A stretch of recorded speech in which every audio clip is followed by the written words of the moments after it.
Removal of hindrance of person, लोगों की जो समस्या थी वो किसके थ्रू ठीक हो गई? ट्रेड के थ्रू। किसके थ्रू? ट्रेड के थ्रू। ट्रेड के थ्रू आपको ये पता चलता है कि किससे आपको खरीदना है और किसको बेचना है, यानी कि कौन बायर है और कौन सेलर है। हिंड्रेंस ऑफ प्लेस, प्लेस की जो समस्या थी कि किस तरीके से चीज़ों को एक जगह से दूसरी जगह पहुंचाया जाए, वो कैसे सॉल्व हो गई? ट्रांसपोर्टेशन। किसके थ्रू? ट्रांसपोर्टेशन के थ्रू। हिंड्रेंस ऑफ टाइम, समय की जो समस्या थी कि भाई टाइम, जो बीच में टाइम गैप हो रहा है कि हमने गुड्स बना के रख लिए हैं पर उनको रखने के लिए जगह नहीं है, तो हम कहाँ रखेंगे उनको? वेयर हाउस में। तो वो किससे सॉल्व हो गई?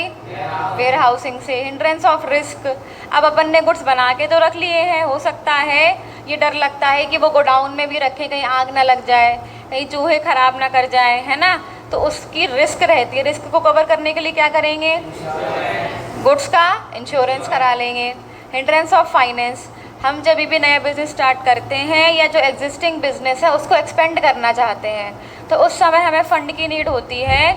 यदि हमारे पास में पर्याप्त मात्रा में फ़ंड नहीं है तो हम किसकी हेल्प ले सकते हैं? Banking and finance. And hindrance of information, आप मार्केट में कोई नया प्रोडक्ट लेके आए हो, उसकी इन्फॉर्मेशन आपको किसी को देनी है, किसी को इन्फॉर्मेशन भेजनी है। कैसे भेजोगे? एडवर्टाइजिंग। कैसे भेजोगे?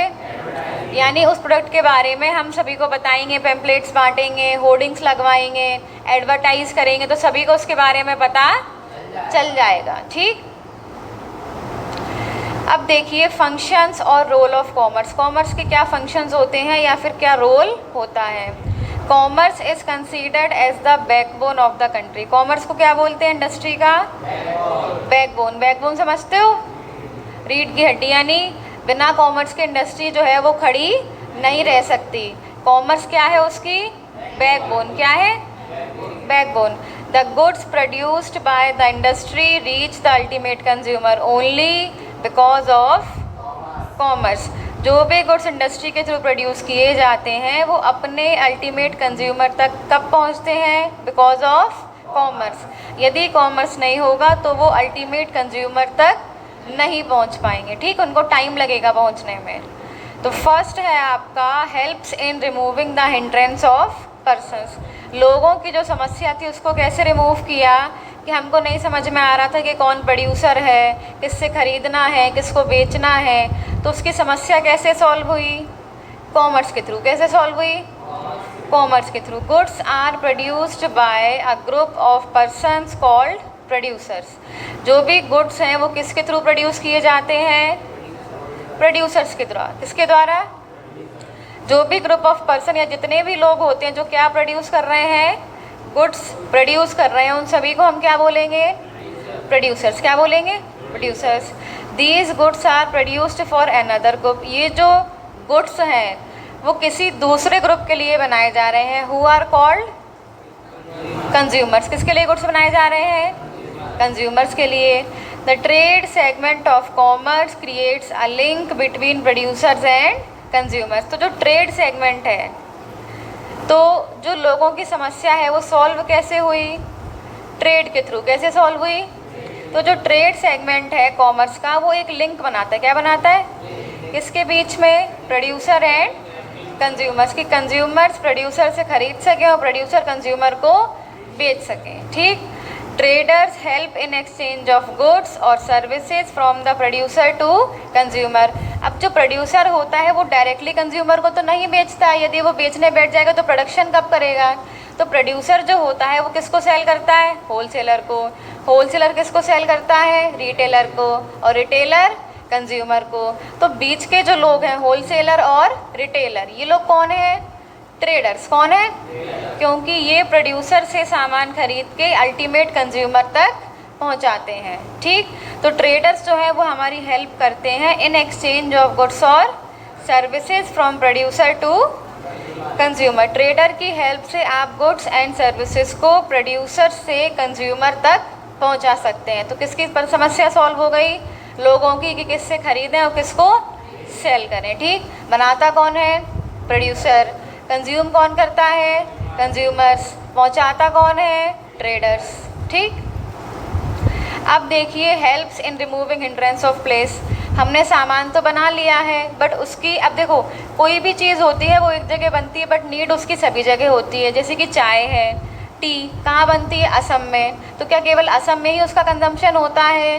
पूरे इंडिया के लोग चाय को पीते हैं। तो असम से वो चाय पूरे इंडिया में ट्रांसपोर्ट की जाती है। किसके थ्रू? ट्रांसपोर्टेशन। किसके थ्रू? हमारे यहाँ कोई चीज़, जैसे मध्य प्रदेश में सोयाबीन बहुत अच्छा होता है बट क्या मध्य प्रदेश के लोग ही सोयाबीन कंज्यूम करते हैं? पूरे इंडिया के लोग सोयाबीन कंज्यूम करते हैं। तो हमारे यहाँ से पूरे देश में सोयाबीन भेजा जाता है। किसके थ्रू? ट्रांसपोर्टेशन। किसके थ्रू? ठीक, क्लियर हुआ? एक और एग्जांपल लूँ, जैसे वेस्ट बंगाल में चावल बनता है और पूरे इंडिया में सप्लाई किया जाता है। किसके थ्रू? ट्रांसपोर्टेशन के थ्रू। तो यदि हमें कोई चीज़ एक जगह से दूसरी जगह पहुंचानी है तो किसका यूज़ करेंगे? ट्रांसपोर्टेशन का। There is a place gap between the place of production and the place of consumption. जहाँ पे वो चीज़ प्रोड्यूस हुई है और जहाँ पे कंज्यूम होगी, उन दोनों के बीच में क्या होता है? Place gap. क्या होता है? हमको चाय पीने का मन है, चाय आएगी कहाँ से? असम से। कहाँ से आएगी? असम से। ठीक, तो प्रोडक्शन जो हुआ है वो कहाँ हो रहा है? असम में। और हमको चाय कहाँ पीना है? भिंड में। तो बीच में क्या है? Place gap. क्या है? तो उस प्लेस गैप को कैसे कंप्लीट किया जाए, कैसे भरा जाए? ट्रांसपोर्टेशन। किसके through? So the transport segment of commerce helps in removing the place gap. तो प्लेस गैप को हटाने के लिए कौन सा सेगमेंट यूज़ करते हैं? Transport segment. कौन सा? Transport segment. The transport moves goods from the place of production to the markets which are easily accessed by the consumers. तो जो ट्रांसपोर्ट सेक्शन है वो गुड्स को प्रोडक्शन की जगह से कहाँ तक पहुँचाता है? मार्केट में, जहाँ से कस्टमर को ईजी एक्सेस मिल सके और कस्टमर आराम से उस चीज़ को बाय कर सके। ठीक, तो प्लेस की जो समस्या थी वो कैसे ठीक हो गई? ट्रांसपोर्टेशन। कैसे ठीक हो गई? Transportation. Helps in removing hindrance of risk. अब हर चीज़ में रिस्क होता है। सामान हमने लेके तो रख लिया है, कहीं उसमें आग ना लग जाए, बारिश से ख़राब ना हो जाए, चूहे ना खा जाए उसको। तो उस रिस्क से बचने के लिए क्या करेंगे? इंश्योरेंस करवा लेंगे। जैसे लाइफ इंश्योरेंस करवाते हैं, बोलते हैं ज़िंदगी के साथ भी ज़िंदगी के बाद भी, क्या का? LIC का, है ना? क्यों? क्योंकि वहाँ पे लाइफ इंश्योरेंस होता है। अगर आपकी डेथ भी हो जाती है तो आपकी फैमिली को इतना पैसा मिलेगा कि वो आराम से अपना जीवन यापन कर सकें। ठीक, helps in removing hindrance of risk. The insurance branch of commerce helps in removing the hindrance of risk. Risk की जो समस्या है वो किसके थ्रू सॉल्व हो गई? इंश्योरेंस। किसके थ्रू सॉल्व हुई? By providing protection and compensation to the insured. क्योंकि इंश्योरेंस कंपनी जो है वो इंश्योर्ड को कंपनसेशन और प्रोटेक्शन प्रोवाइड करती है। इंश्योर्ड का मतलब जिसने इंश्योरेंस कराया है उस व्यक्ति को क्या मिलेगा? कंपनसेशन। क्या मिलेगा?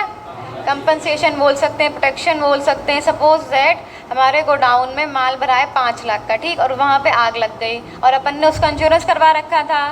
तो इंश्योरेंस कंपनी आएगी, वहाँ पे इन्वेस्टिगेशन करेगी, उसको सही में लगता है कि ये आग जानबूझकर नहीं लगाई गई है, ये बाय चांस लग गई अपने आप, है ना, कोई घटना घटित हुई है उसके कारण आग लग गई, तो इंश्योरेंस कंपनी वाले आपको कंपनसेट करेंगे जितना आपका लॉस हो, या फिर जितनी आपने पॉलिसी ली है जितने रुपए की उतना आपको कंपनसेट करेंगे। ठीक, ये इंश्योरेंस आप पढ़ोगे, एक आपका चैप्टर है बिजनेस सर्विसेज करके, उसमें आपको पूरा डिटेल में पढ़ाया जाएगा कितने टाइप के इंश्योरेंस होते हैं, इंश्योरेंस के कौन कौन से प्रिंसिपल्स होते हैं, कब आपको कंपनसेशन मिलेगा, किस कंडीशन में कंपनसेशन नहीं मिलेगा।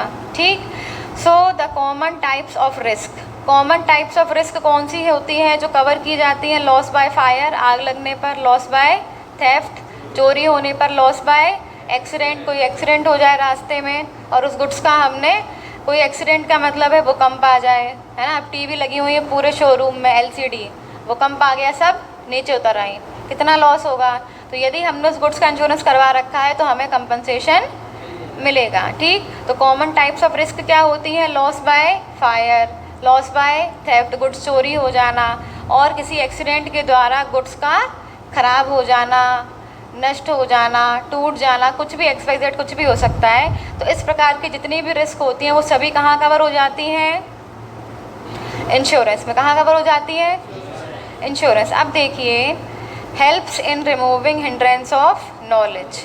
हमें किसी चीज़ के बारे में, कोई चीज़ मार्केट में आई है बट हमें उसके बारे में पता नहीं है, तो कैसे पता चलेगा? जब हम उसका एडवर्टीज़मेंट करेंगे। क्या करेंगे? एडवर्टीज़मेंट करेंगे तो हमें पता चल जाएगा कि मार्केट में ये चीज़ नई आई है और हम इसको ऐसे यूज़ कर सकते हैं। जैसे कोविड के टाइम पे मास्क का, सैनिटाइज़र का कितना ज़्यादा एडवर्टीज़मेंट होता था, है ना। तो अपन को पता चल गया कि मास्क और सैनिटाइज़र यूज़ करेंगे तो आप कोविड से बचे रहेंगे। ठीक। The consumer and buyer are unaware about the new goods produced by the manufacturer. Manufacturer के द्वारा जो नए गुड्स बनाए जा रहे हैं, कंज्यूमर जो है उनके बारे में अनअवेयर है। कैसा है? अनअवेयर, यानी कि उसको नॉलेज नहीं है, उसको पता ही नहीं है कि मार्केट में कौन सा नया गुड्स आया है। तो उसको पता लग जाए, उसको हम इंफॉर्मेशन दे दें, उसके लिए क्या करेंगे आप? एडवर्टीज़मेंट। क्या करेंगे? So the advertisement branch of commerce helps in removing the hindrance of knowledge by spreading the awareness about the new products and their utility. कैसे? एडवर्टीज़मेंट ब्रांच जो होती है वो हमारी हेल्प करती है नॉलेज की जो समस्या है उसको हटाने में। कैसे? By spreading awareness. लोगों के अंदर वो जागरूकता फैलाते हैं, उनको बताते हैं नए प्रोडक्ट्स के बारे में कि मार्केट में ये नया प्रोडक्ट आया है, इसको यूज़ करने से ऐसा ऐसा होता है ना। जैसे अभी इस टाइम पे मार्केट में वो बहुत चल रहे हैं, मसाजर आते हैं ना, एक जैसे 1 फुट मसाजर आता है, उस पर पैर रखो, उसको ऑन करो तो उसमें करंट जैसा निकलता है, तो उससे आपके पैरों की मसाज हो जाएगी। तो उसके लिए अलग अलग टाइप के एड्स आते हैं बहुत सारे, और क्या बोलते हैं, एडवर्टीज़मेंट आते हैं, टीवी पे भी आते हैं। तो ऐसा क्यों? क्योंकि उन्होंने नया प्रोडक्ट लॉन्च किया है, वो आपको बता रहे हैं इसको ऐसे यूज़ करना है, इससे आपको ये यूटिलिटी मिलेगी, जिससे कि लोगों को उसके बारे में पता चले और लोग उसको बाय करें। क्या करें? तभी तो उनकी सेल बढ़ेगी। बना बना के रख लो, रख के क्या करेंगे? कोई मतलब है रख के? कोई मतलब नहीं है। तो क्या करना, उसको सेल करना है। क्या करना है? सेल करने के लिए क्या करना पड़ेगा? एडवर्टीज़मेंट, जिससे कि लोगों को पता चले, लोगों को इन्फॉर्मेशन मिले उस प्रोडक्ट के बारे में और लोग उसको खरीदें। ठीक। Helps in removing hindrance of exchange. अब एक्सचेंज की जो समस्या है कि भाई अब आपको नया कोई बिज़नेस डालना है या एग्जिस्टिंग बिज़नेस को एक्सपेंड करना है, उसके लिए क्या चाहिए आपको? एक्सचेंज। क्या चाहिए? तो एक्सचेंज का मतलब क्या है? पैसा। क्या चाहिए? पैसा कहाँ से मिलेगा? बैंक से। कहाँ से मिलेगा? बैंक से क्या लेते हैं? लोन। क्या लेते हैं? इंश्योरेंस। तो इंश्योरेंस कंपनी से लेंगे, बैंक से तो लोन लेते हैं ना। The common medium of exchange is circulated by the banking branch of commerce. तो जो common medium of exchange, common medium of exchange यानी money, common medium of exchange यानी मनी, उसका जो सर्कुलेशन होता है वो किसके द्वारा होता है? बैंकिंग के द्वारा। किसके द्वारा? The banks help the buyers and the sellers in making and collecting payments. तो जो बैंक्स हैं वो हेल्प करते हैं बायर्स की और सेलर्स की पेमेंट करने में और पेमेंट कलेक्ट करने में। यदि किसी को पेमेंट करना है तो वो लोन लेगा, किसी को चाहिए तो वो जो बायर है उससे पैसा लेगा, या फिर अपन बैंक से भी पैसा कलेक्ट करने जाते हैं। कोई लोग चेक अगर आपको देते हैं किसी चीज़ के बदले, किसी ने चेक दिया तो वो आप चेक बैंक में लगा करके वहाँ से भी पेमेंट कलेक्ट कर सकते हैं। तो बैंक्स बायर्स और सेलर्स की हेल्प करती हैं पेमेंट करने में और पेमेंट रिसीव करने में। ठीक। Banks provide loans to business. Banks क्या प्रोवाइड करती हैं बिजनेस को? लोन। क्या प्रोवाइड करती हैं? And they also help in external trade by issuing letter of credit.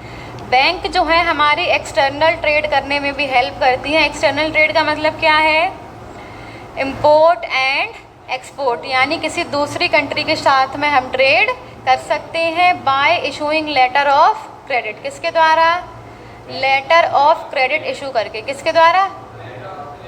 Letter of credit का मतलब क्या है जानते हो? लेटर ऑफ क्रेडिट सुना है कभी?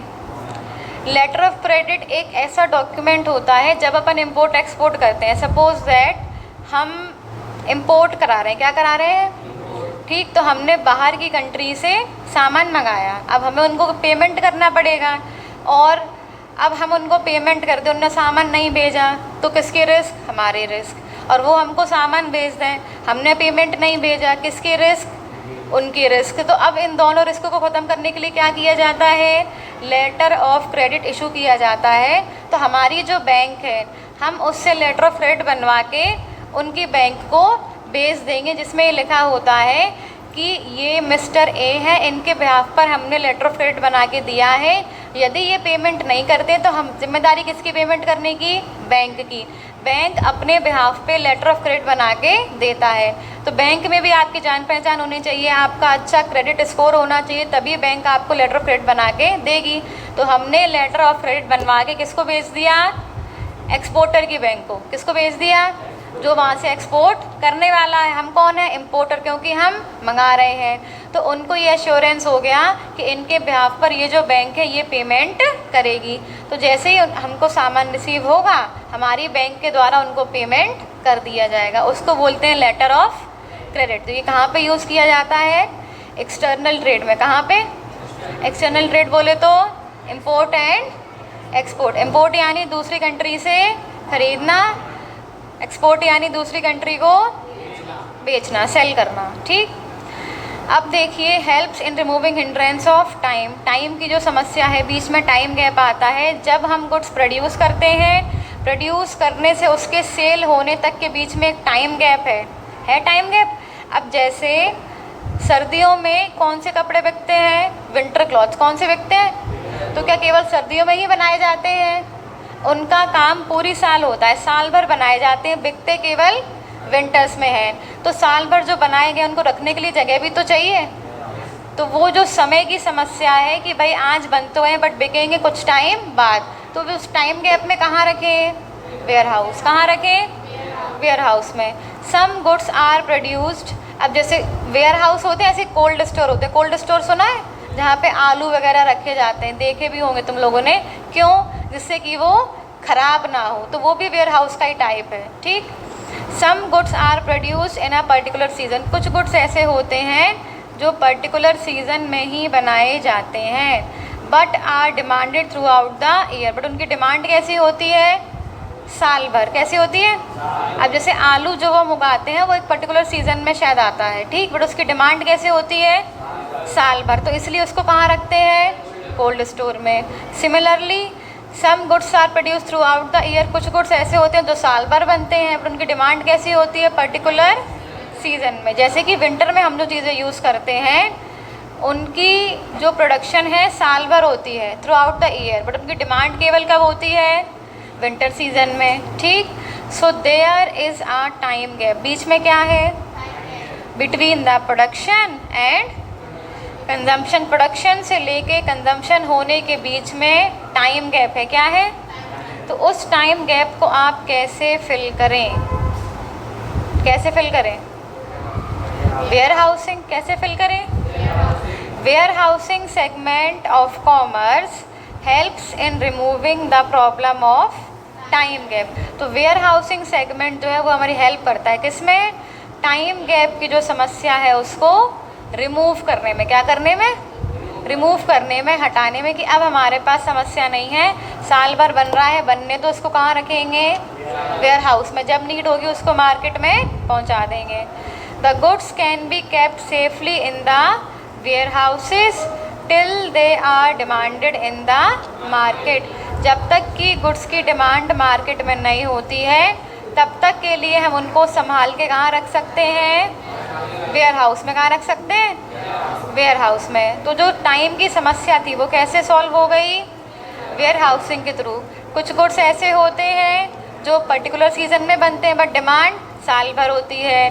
कुछ ऐसे होते हैं जो साल भर बनते हैं बट डिमांड पर्टिकुलर सीज़न में होती है। तो बीच में जो टाइम गैप है प्रोडक्शन से लेके कंजम्पशन के बीच में, जब तक कि मार्केट में उनकी डिमांड नहीं होती तब तक के लिए उनको हम संभाल करके सेफली कहाँ रख सकते हैं? वेयर हाउस में। कहाँ रख सकते हैं? वेयर हाउस में। Very good. अब देखिए क्लासिफिकेशन ऑफ कॉमर्स। कॉमर्स को भी 2 पार्ट्स में डिवाइड किया गया है, that is trade and aids to trade. Trade को 2 पार्ट्स में डिवाइड किया गया है, होम यानी कि इंटरनल ट्रेड, फॉरेन ट्रेड यानी कि external trade. Internal and external, ठीक। तो इंटरनल ट्रेड 2 टाइप्स के होते हैं, that is retail and wholesale. External जो होते हैं वो 3 टाइप्स के होते हैं, एक्सपोर्ट, इंपोर्ट एंड एंटरपोर्ट। अब देखिए aids to trade. Aids to trade को हम ऑक्सिलरीज टू ट्रेड भी बोलते हैं। क्या बोलते हैं? ऑक्सिलरी का मतलब जानते हो? ऑक्सिलरी वर्ब पढ़े होंगे। ऑक्सिलरी वर्ब का मतलब क्या है? Helping verb. क्या मतलब है? तो ट्रेड में जो चीज़ें हमारी हेल्प करती हैं, एंड बैंकिंग। तो ये जितनी भी सर्विसेज हैं यानी ऑक्सिलरीज टू ट्रेड है, ये हमारी हेल्प करती हैं किसमें? ट्रेड करने में। Insurance, communication, tourism, warehousing, transport, advertising and banking. देखिए पहले पढ़ते हैं ट्रेड के बारे में। ट्रेड क्या है? Trade refers to buying and selling of goods and services. Trade का मतलब क्या है? गुड्स एंड सर्विसेज को बाय करना और सेल करना। It is known as trade. In simple words it refers to exchange of goods and. सीधे शब्दों में, सिंपल शब्दों में बोला जाए तो ट्रेड का मतलब क्या है? Exchange of goods and services. क्या मतलब है? Exchange of goods and services. The trade segment of commerce brings together the manufacturer and the consumer. जो तो ट्रेड सेगमेंट है वो मैन्युफैक्चरर और कंज्यूमर को साथ में लेकर के आता है, यानी मैन्युफैक्चरर से गुड्स खरीद के किसके पास बेचता है? कंज्यूमर के पास। तो दोनों को इकट्ठा लेकर के आता है कौन? Trade segment. ट्रेड क्या है? उनके बीच में लिंक है। क्या है?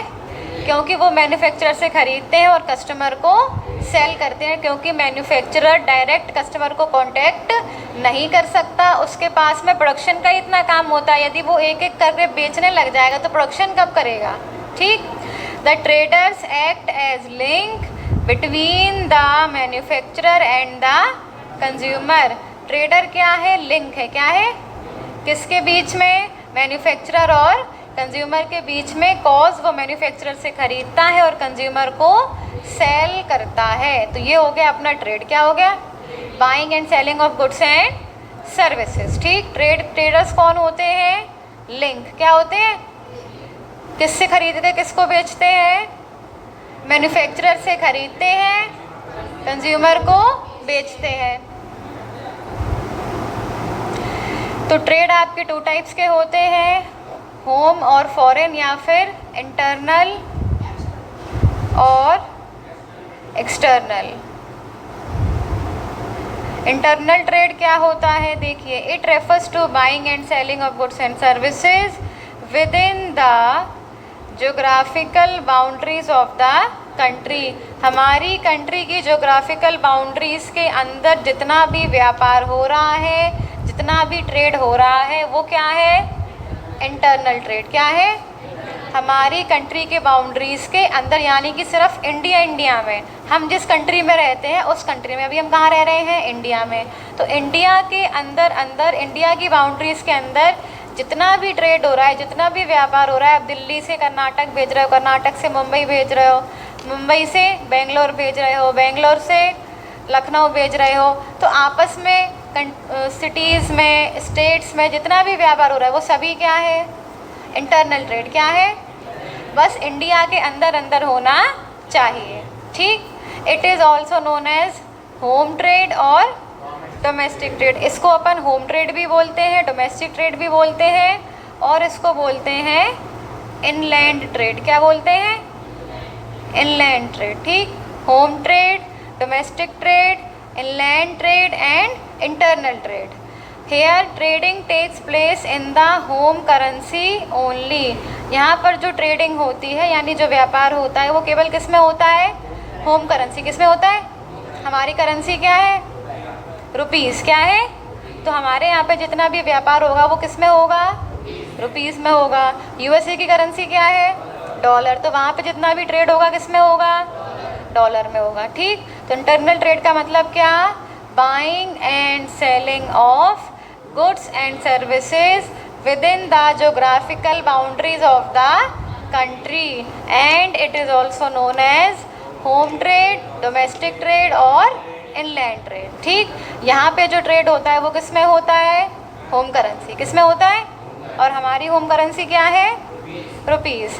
The internal trade is of 2 types. Internal trade कितने टाइप्स का है, 2 टाइप्स का है, that is wholesale trade and retail trade. बोलते हैं फुटकर विक्रेता और थोक विक्रेता। होलसेलर यानी थोक विक्रेता और रिटेलर यानी जो फुटकर में बेचते हैं। ठीक, होलसेल ट्रेड क्या होता है, it refers to buying and selling of goods and services in bulk quantity. ये लोग कैसे खरीदते हैं, बल्क में, और बल्क में ही बेचते हैं। बल्क का मतलब क्या है, बहुत सारा, इकट्ठा बहुत सारा सामान, उसको बोलते हैं बल्क में। कैसे बोलते हैं, अपन बोलते हैं ना कि बल्क में खरीदेंगे, सही सही पैसा लगाओ। बल्क यानी बहुत सारा, इकट्ठा खरीदेंगे। कैसे खरीदेंगे, इकट्ठा, उसको बोलते हैं बल्क क्वांटिटी, बहुत सारा। The wholesalers buy goods from manufacturers. Wholesaler जो है वो मैन्युफैक्चरर से खरीदते हैं, कैसे, बल्क में। कैसे खरीदते हैं, and sell them in small quantities, और रिटेलर्स को स्मॉल लॉट्स में, स्मॉल क्वांटिटीज़ में सेल कर देते हैं। जैसे उनने 100 पेटी खरीदी, अब रिटेलर्स, पेटी में भी बहुत सारा आइटम होता है, उनने 100 पेटी खरीदी, किसने, होलसेलर ने, और उसके अलग अलग रिटेलर्स बने हुए हैं, तो सभी को 2-2 पेटी, 2-2 कार्टून्स उसने सेल कर दिए। तो ख़रीदा कैसे, बल्क में, और सेल कैसे किया, स्मॉल क्वांटिटीज़ यानी स्मॉल लॉट्स में उसने बेच दिया। अब जो रिटेलर है वो कैसे बेचेगा, सिंगल सिंगल पीस। कैसे बेचेगा, यानी रिटेलिंग में। कैसे बेचेगा, रिटेलिंग में। तो जो होलसेलर्स होते हैं वो मैन्युफैक्चरर से बाय करते हैं बल्क में। कैसे बाय कर रहे हैं, और सेल कैसे कर रहे हैं, in small quantities to the retailers. A large amount of capital is required in wholesale trade. यदि आप होलसेल ट्रेड करते हैं तो उसमें आपको अच्छा खासा पैसा लगाना पड़ेगा, क्योंकि यहाँ पे जो रिस्क होती है वो सबसे ज़्यादा होलसेलर की होती है। मैन्युफैक्चरर ने बना के दिया, होलसेलर को एडवांस पेमेंट भी करना पड़ता है, और एट अ टाइम जब उसने ख़रीदा है तभी भी पेमेंट करना पड़ता है, बिकॉज जो मैन्युफैक्चरर है वो रॉ मटेरियल कहाँ से ख़रीद के लाएगा, उसके पास इतनी पूंजी नहीं होती है। पूंजी लगानी पड़ती है होलसेलर को। किसको लगानी पड़ती है, तो होलसेलर उसको एडवांस भी पेमेंट करता है, और जब ख़रीदता है तो डायरेक्ट पैसा देता है। रिटेलर्स जो होते हैं वो कभी कभी पैसा देकर भी जाते हैं, और कभी कभी कैसे ले जाते हैं, उधार पे, क्रेडिट पे ले जाते हैं, और क्या बोलते हैं कि जैसे ही हमारा सामान बिक जाएगा हम आपको पेमेंट कर देंगे। तो दोनों ही जगह से पैसा किसका जा रहा है, होलसेलर का, और उसने लार्ज अमाउंट में ख़रीदा है तो उसमें भी इन्वेस्टेड होगा पैसा, तो उसको अच्छे खासे कैपिटल की नीड होती है। लार्ज अमाउंट ऑफ कैपिटल चाहिए किसमें, होलसेल ट्रेड करने में आपको अच्छा खासा पैसा लगाना पड़ेगा। ठीक, इसमें प्रॉफिट भी अच्छा होता है, बट आपको पैसा पहले लगाना पड़ेगा उसमें। ठीक, देखिए मैन्युफैक्चरर से रिटेलर के बीच में लिंक कौन है, होलसेलर। किससे ख़रीदा, मैन्युफैक्चरर से। किसको सेल किया, रिटेलर को। तो wholesaler acts as a link between manufacturer and the retailer. ठीक, रिटेल ट्रेड क्या है, it refers to buying and selling of goods and services in small quantities. Retail trade का मतलब होता है गुड्स एंड सर्विसेज को बाय करना या सेल करना। कैसी क्वांटिटी में, स्मॉल क्वांटिटीज़ यानी थोड़ी क्वांटिटी में। कितनी क्वांटिटी में, थोड़ी क्वांटिटी में। The retailers buy goods from wholesaler. Retailers कहाँ से बाय करते हैं, होलसेलर से। किसको सेल करते हैं, अल्टीमेट कंज्यूमर्स को। रिटेलर्स ने ख़रीदा कहाँ से, होलसेलर से। सेल किसको किया, कस्टमर्स। तो retailer acts as a link between wholesalers and customers. Retailer किसके बीच में लिंक बनाता है, होलसेलर एंड कस्टमर्स के बीच में। ख़रीदा कहाँ से, होलसेलर से, और सेल किसको किया, अल्टीमेट कंज्यूमर्स। अल्टीमेट कंज्यूमर, यहाँ पे अल्टीमेट वर्ड क्यों लगा है, अल्टीमेट कंज्यूमर का मतलब होता है कि जो व्यक्ति उस चीज़ को अल्टीमेटली कंज्यूम करने वाला है, यानी कि वो आगे उसको सेल नहीं करेगा। तो अल्टीमेट कंज्यूमर का मतलब क्या, कि हम उसको खरीद के कंज्यूम करेंगे। क्या करेंगे, हम उसको आगे बेचने के पर्पस से नहीं खरीद रहे हैं, उसको बोलते हैं ultimate consumer. A large amount of capital is not required in retail. Retail trade में आपको large amount of capital maintain करने की ज़रूरत नहीं होती, बिकॉज आप ऑन क्रेडिट भी सामान खरीद सकते हैं। किससे, होलसेलर से। किससे, होलसेलर से। The retailer has to maintain a large variety of goods. But retailer को गुड्स की लार्ज वैरायटी मेंटेन करनी पड़ती है। क्यों, क्योंकि अलग अलग कस्टमर का टेस्ट अलग अलग होता है। अब कोई रिटेलर जो है उसकी जनरल स्टोर है उसका, ठीक, तो उसके वो शैम्पू बेचता है, तो शैम्पू उसको 10 तरीके के रखने पड़ेंगे, Dove, Clinic Plus, Head and Shoulder, Pantene, L'Oreal, और कौन से होते हैं, सनसिल्क, है ना। तो बहुत सारे उसको वैरायटी रखनी पड़ेगी, क्योंकि कोई व्यक्ति डव यूज़ करता है, कोई व्यक्ति पेंटीन यूज़ करता है, कोई व्यक्ति हेड एंड शोल्डर यूज़ करता है, कोई व्यक्ति सनसिल्क यूज़ करता है। कौन सा, केश किंग, हाँ ये भी शैम्पू है, ये तो तेल आता है, तो शैम्पू भी है।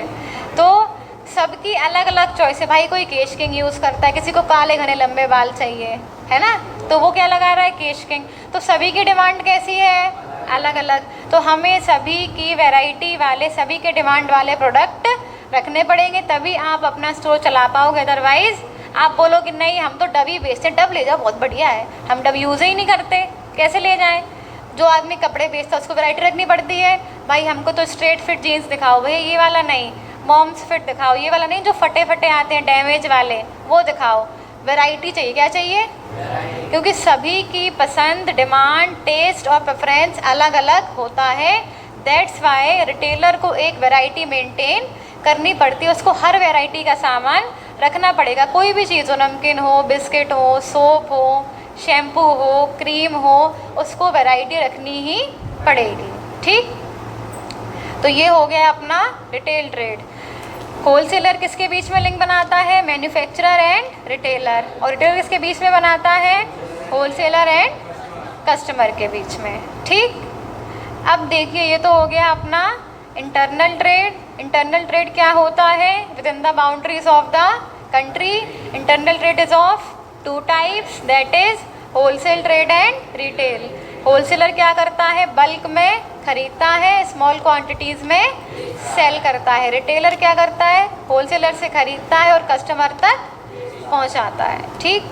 अब देखिए एक्सटर्नल ट्रेड। इंटरनल ट्रेड का मतलब क्या, with in the boundaries. External trade का मतलब बियॉन्ड द बाउंड्रीज, बाउंड्रीज के बाहर, हमारी कंट्री के बाहर जितना भी ट्रेड हो रहा है, हम यूएसए के साथ में, चाइना के साथ में, नेपाल के साथ में, यूरोप के साथ में, ईरान के साथ में जो भी ट्रेड कर रहे हैं वो सभी क्या है, external trade. Rest of the world, हमारी कंट्री का रेस्ट ऑफ द वर्ल्ड से, रेस्ट ऑफ द वर्ल्ड यानी जितनी भी वर्ल्ड में कंट्रीज़ हैं उनके साथ में जो भी ट्रेड हो रहा है, जो भी व्यापार हो रहा है, वो सभी क्या है, एक्सटर्नल ट्रेड। क्या है, it refers to buying and selling of goods and services beyond the geographical boundaries of the country.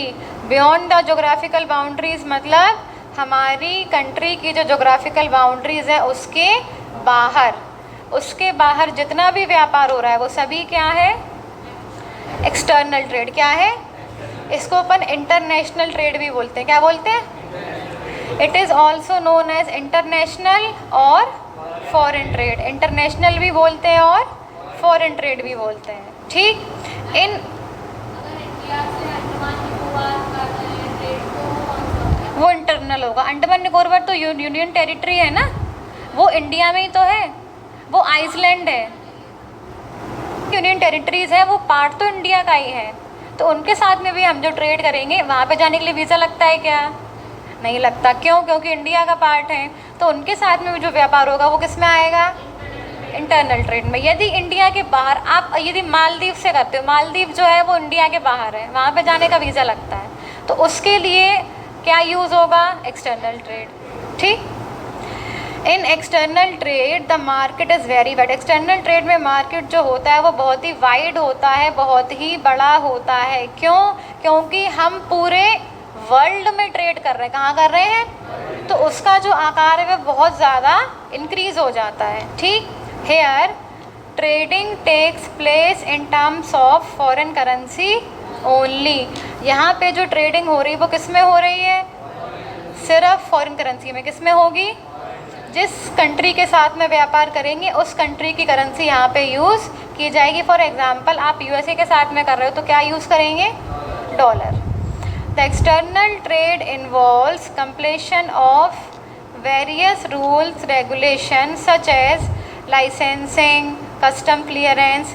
External trade करना बहुत ही कॉम्प्लेक्स प्रोसेस है क्योंकि उसका जो प्रोसीजर होता है वो बहुत ही लंबा होता है। इंपोर्ट का भी एज वेल एज एक्सपोर्ट का भी। आपको अलग अलग टाइप्स के डॉक्यूमेंट्स बनवाने पड़ते हैं, letter of credit, bill of lading, airway bill, ये बिल वो बिल, दुनिया भर के डॉक्यूमेंट्स होते हैं उसमें। लाइसेंसिंग, कोई कोई प्रोडक्ट ऐसे होते हैं जिनको मंगाने के लिए आपको लाइसेंस भी लेना पड़ता है। कस्टम क्लियरेंस करना पड़ता है, इंपोर्ट एक्सपोर्ट ड्यूटी लगती हैं, वो चार्ज होती हैं, यानी बहुत सारी चीज़ें होती हैं, तब आप एक्सटर्नल ट्रेड कर सकते हो। तो एक्सटर्नल ट्रेड कंप्लीट करने में आपको बहुत सारे रूल्स एंड रेगुलेशंस को फॉलो करना पड़ता है, जैसे कि लाइसेंसिंग हो गया, कस्टम क्लियरेंस हो गया, ETC बहुत सारे रूल्स एंड रेगुलेशंस होते हैं जिनको हमें फॉलो करना होता है। दैट्स वाई एक्सटर्नल ट्रेड एक कॉम्प्लेक्स प्रोसेस है। क्या है? क्योंकि वो जो प्रोसीजर है बहुत लेंदी होता है, हर कोई उसको फॉलो नहीं कर सकता। ठीक, तो ये हो गया अपना एक्सटर्नल ट्रेड। एक्सटर्नल ट्रेड का मतलब trade beyond the geographical boundaries of the country. Geographical boundaries के बाहर हम जो भी बाय कर रहे हैं, जो भी सेल कर रहे हैं, वो सभी क्या है? एक्सटर्नल ट्रेड है। इसको क्या बोलते हैं? इंटरनेशनल ट्रेड और फॉरेन ट्रेड। यहाँ पे जो ट्रेडिंग होती है वो किस करेंसी में होगी? फॉरेन करेंसी में। किस करेंसी में होगी?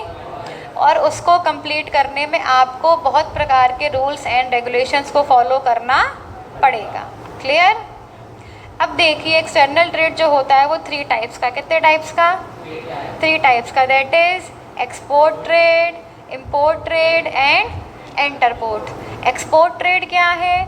It refers to sale of goods to a foreign country और कंट्रीज़। एक्सपोर्ट का मतलब होता है किसी फॉरेन कंट्री को या कंट्रीज़ को, किन्हीं फॉरेन कंट्रीज़ को आप गुड्स सेल कर रहे हैं। क्या कर रहे हैं? उसका मतलब क्या है? Export trade. क्या मतलब है? Export trade. Exports create inflow of foreign currency. जब हम एक्सपोर्ट करते हैं तो हमारी कंट्री में फॉरेन करेंसी का क्या होता है? इनफ्लो, यानी फॉरेन करेंसी हमारी कंट्री में आ रही है। क्या हो रहा है? आ रही है। And therefore they are termed as positive items. इसलिए हम उनको क्या बोलते हैं? क्योंकि फॉरेन करेंसी आ रही है। क्या हो रहा है? यदि हम इंपोर्ट करेंगे तो फॉरेन करेंसी बाहर जाएगी, वो क्या होगा? Negative items. क्या होगा? अभी हमारे पास फॉरेन करेंसी आ रही है तो वो क्या है? Positive items. क्या है?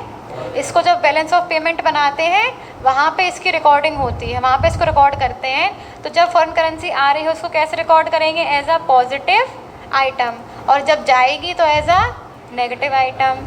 Exports results in increasing the foreign exchange reserves of the country. हम जितना ज़्यादा एक्सपोर्ट करेंगे उतना ज़्यादा हमारे पास में क्या इकट्ठा हो जाएगा?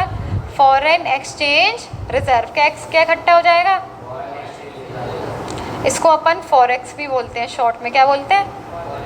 फॉरेन एक्सचेंज रिजर्व हमारे लिए क्यों ज़रूरी है? जिस कंट्री का फॉरेन एक्सचेंज रिजर्व बहुत अच्छा होता है वो कंट्री बहुत ही डेवलप्ड मानी जाती है, क्योंकि आपके पास में दूसरी कंट्री का भी पैसा है। ठीक, साथ ही साथ में आपको जब भी कहीं से कुछ भी इंपोर्ट कराना है, कोई टेक्नोलॉजी इंपोर्ट करानी है, कोई ऐसी मशीनरी जो नहीं मिल रही है वो इंपोर्ट करानी है, तो आप आसानी से उसको इंपोर्ट भी करा सकते हो। तो यदि आपकी कंट्री का फॉरेक्स रिज़र्व यानी कि फॉरेन एक्सचेंज रिज़र्व आपके पास में अच्छा खासा है, यानी कि आपकी कंट्री कैसी है? Developed country. कैसी है? डेवलप्ड। तो हमारे पास में ज़्यादा से ज़्यादा फॉरेन एक्सचेंज रिज़र्व होना चाहिए। और वो कैसे आएगा? एक्सपोर्ट करने से। कैसे आएगा? जितना ज़्यादा एक्सपोर्ट करेंगे उतना ज़्यादा फॉरेन एक्सचेंज रिजर्व आएगा, ठीक। इंपोर्ट करेंगे तो फॉरेन एक्सचेंज रिजर्व कम हो जाएगा, ठीक, जाएगा उस समय पर। तो एक्सपोर्ट ट्रेड क्या है? Sale of goods beyond, sale of goods to other countries और टू फॉरेन कंट्रीज, ठीक। एक्सपोर्ट्स में क्या होता है? फॉरेन करेंसी का इनफ्लो होता है, that's why it is termed as positive items. Exports करने से फॉरेन एक्सचेंज रिजर्व क्या होता है? इंक्रीज। क्या होता है? इंक्रीज। अब देखिए इंपोर्ट ट्रेड क्या है, वहाँ पे सेल कर रहे थे, यहाँ पे क्या करेंगे? परचेज। क्या करेंगे? It refers to purchase of goods from a foreign country और कंट्रीज़। यहाँ पे किसी फॉरेन कंट्री से या किन्हीं भी फॉरेन कंट्रीज़ से जब हम गुड्स परचेज करते, क्या करते हैं? उसको क्या बोलेंगे? Import trade. क्या बोलेंगे? Import trade. Imports create outflow. Imports में क्या होगा? फॉरेन करेंसी का वहाँ पे इनफ्लो हो रहा था, यहाँ पे क्या होगा? यानी कि फॉरेन करेंसी जाएगी, and therefore they are termed as negative. इसलिए हम उनको किस में इंक्लूड करेंगे? नेगेटिव आइटम्स में। Import results in decreasing the foreign exchange reserve of any country. जब भी हम इम्पोर्ट करते हैं तो हमारा जो फॉरेन एक्सचेंज रिजर्व है वो डिक्रीज़ हो जाता है। क्या हो जाता है? क्यों? क्योंकि हम फॉरेन एक्सचेंज में ही पेमेंट करेंगे। जब पेमेंट फॉरेन एक्सचेंज में करें तो फॉरेन एक्सचेंज क्या होगा? डिक्रीज़। इम्पोर्ट ऑफ टेक्नोलॉजी और capital goods is encouraged more as compare to consumer goods. जो भी कोई नई टेक्नोलॉजी आती है या जो कैपिटल गुड्स है, मशीनरी हैं, उसके इंपोर्ट को एनकरेज किया जाता है, बढ़ावा दिया जाता है as compare to consumer goods. Consumer goods तो हम अपनी कंट्री में भी बना सकते हैं, बट कोई ऐसी टेक्नोलॉजी है जो हमारे यहाँ पे नहीं है, कोई ऐसी मशीनरी है जो हम नहीं बना पा रहे हैं, तो उसका इंपोर्ट तो अपन आसानी से कर सकते हैं, बट कंज्यूमर गुड्स का इंपोर्ट कम से कम करना चाहिए। उस पर आपको फॉरेन करेंसी वेस्ट नहीं करना चाहिए, वो हम अपनी कंट्री में ही बना सकते हैं। तो कैपिटल गुड्स और टेक्नोलॉजी के इंपोर्ट को एनकरेज किया जाता है as compare to consumer goods. Clear हुआ इंपोर्ट? अब देखो एंटरपोर्ट। एंटरपोर्ट का मतलब होता है एक कंट्री से इंपोर्ट कर रहे हैं for the purpose of export. For example, हमने श्रीलंका से ख़रीदा और चाइना को सेल कर दिया, हमने नेपाल से ख़रीदा और बांग्लादेश को सेल कर दिया। ये क्या है? एंटरपोर्ट। क्या है?